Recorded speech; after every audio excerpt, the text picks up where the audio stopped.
Bonjour, je suis Dr Yao Mathurin, fondateur du CCMD Project Management. Dans le cadre de nos cours pratiques de gestion de projet, nous allons vous parler aujourd'hui de comment établir un arbre d'objectifs. Alors, quand on a un projet, le projet vient avec un objectif général à atteindre. Et on doit se demander d'où vient cet objectif général. La réponse est simple. L'objectif général vient d'un travail qui a été fait au préalable. Alors, il y a eu un travail qui a mis en évidence le problème qu'on doit résoudre, qui a mis en évidence la difficulté qu'on doit résoudre, qui a mis en évidence le besoin aussi éventuellement qu'on doit résoudre. Et à ce besoin-là, on a exprimé, n'est-ce pas, des objectifs, des solutions qui sont donc appelés un objectif général à atteindre pour le problème, pour le besoin qui a été identifié au départ. Donc voici la source de l'objectif général qu'on fixe à un projet.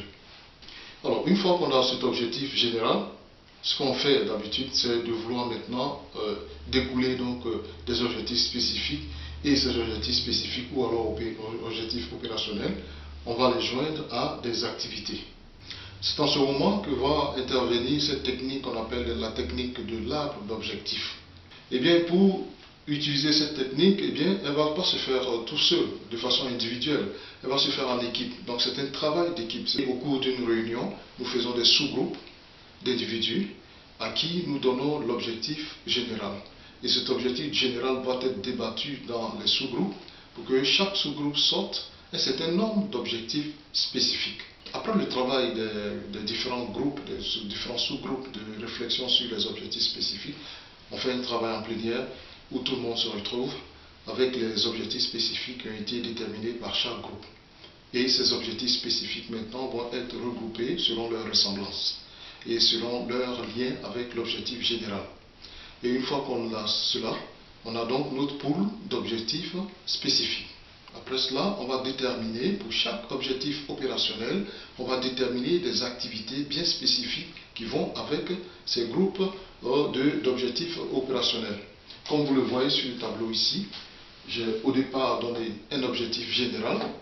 Ensuite, les personnes se retrouvent en groupe, en sous-groupe, pour aller réfléchir sur les objectifs opérationnels qui vont être en lien avec l'objectif général. Donc, à la fin de cette réflexion, tout le monde se retrouve en plénière et on détermine quels sont les objectifs spécifiques qu'on a retenus qui vont en lien avec l'objectif général. Et une fois que ce travail est fait, en ce moment, on passe maintenant à l'étape suivante. Alors, l'étape suivante, ce serait de déterminer les activités qui vont avec chaque objectif spécifique.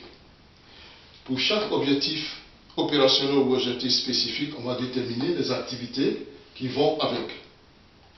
Et répertorier chacune donc de ces activités-là.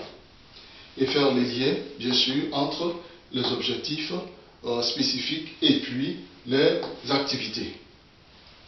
Mais ce que nous devons retenir, c'est que pour des objectifs spécifiques, il est possible d'avoir un objectif spécifique qui a un lien avec une activité qui émane de son groupe d'objectifs spécifiques, mais cet objectif-là pourra aussi avoir un lien avec une activité qui se trouve en lien avec un autre objectif. Donc il faudrait pouvoir identifier donc, ces activités-là pour pouvoir voir dans le déroulement donc, de notre projet quelles sont les activités qui viennent avant quelle autre et quelle autre qui est nécessaire à faire avant quelle autre. Voici en gros ce qu'il faut faire pour pouvoir établir un arbre d'objectifs. Mais ce que nous devons retenir, c'est que la conception d'un arbre d'objectifs est un travail d'équipe. C'est un travail de votre équipe, c'est un travail de tout le monde.